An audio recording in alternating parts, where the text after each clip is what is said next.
West Bengal കൊൽക്കത്തയിലെ എല്ലാ തെരുവുകളും ചായ ഇതുപോലെ പാലിൽ ചായ ഉണ്ടാക്കണം കേട്ടോ.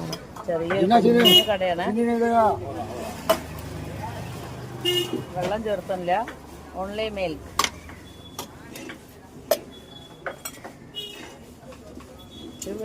ഉള്ളൊരു ഇത്തിരി വൃത്തിക്ക് ഇത്തിരി സ്ഥലമല്ല, ഒരു തിണ്ണയാണ്. തിണ്ണയിൽ ആൾ നല്ല രീതിക്ക് ഇതേതാ ഒരു കപ്പ് ഈ ചായ 5 റുപ്പീസ്.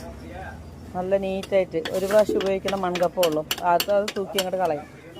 വേണ്ട, ഇത് കപ്പ് 5 രൂപയാണ് ഈ ചായ. ഈ കപ്പിന് ഇതിനേക്കാളും വലുപ്പമുള്ളതിന് 10 രൂപ. നല്ല അസല് ചായ, നല്ല ടേസ്റ്റി ചായ. നല്ല പാല് കുറുക്കിയിട്ടാണ് അവർ ചായ ഉണ്ടാക്കുന്നത്. കാലത്ത് 5 മണി തൊട്ട് രാത്രി 10 മണി വരെ ഇവിടെ കച്ചവടമുണ്ട്. ഇഞ്ചിയൊക്കെ ഇട്ടിട്ടില്ല, ഇഞ്ചി ഏലക്ക.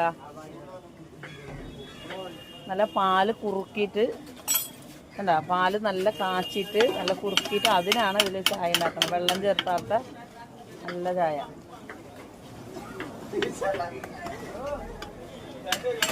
നമുക്കും കേരളത്തിൽ തുടങ്ങിയാലോ ഇതുപോലെ ചായക്കടകൾ. അതിനകത്ത് ബിസ്ക്കറ്റുകളുണ്ട്, കുറേ സാധനങ്ങൾ, കേക്ക്, അങ്ങനെ ചെറിയ സ്നാക്സുകളൊക്കെ വെച്ചിട്ടുണ്ട്. അതായത് ഒരു തിണ്ണയാണിത്, ഒരു കടത്തിണ്ണാന്ന് പറയില്ല, ആ തിണ്ണയിലാണ് അവർ നല്ല നീറ്റാക്കിയിട്ട്. അത്യാവശ്യം നല്ല കച്ചവടം ഉണ്ടെന്നാണ് പറയണത്.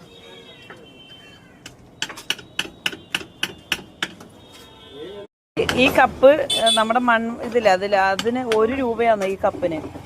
ഇതിലാണ് ചായ തന്നെ. ഒരു പ്രാവശ്യം കുടിക്കും, അങ്ങോട്ട് കളയും. ഈ സാധനത്തിന് 1 രൂപ.